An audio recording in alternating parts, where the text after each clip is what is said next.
umva ukuri. Amagambo mabi arasenya. Amagambo mabi ahutiyeho azana ingaruka mbi, ashengura umutima, azana ingaruka zitanagurwa n'ibihe byose umuntu ariho ashobora kwihananga bivaneho.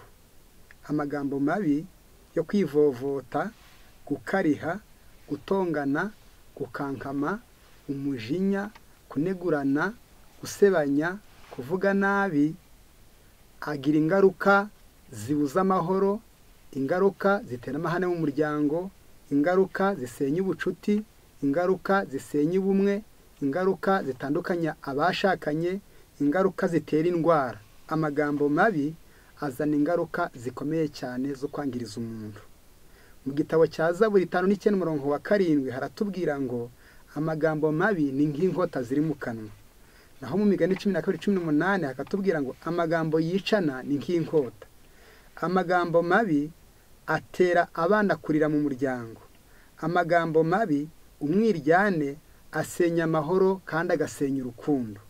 Mu gitabo cy'Abefeso 4:29 haratubwira ngo uko mubonye uburyo muje muvuga amagambo meza yo gukomeza abandi kugira ngo aheshe abayumvise umugisha.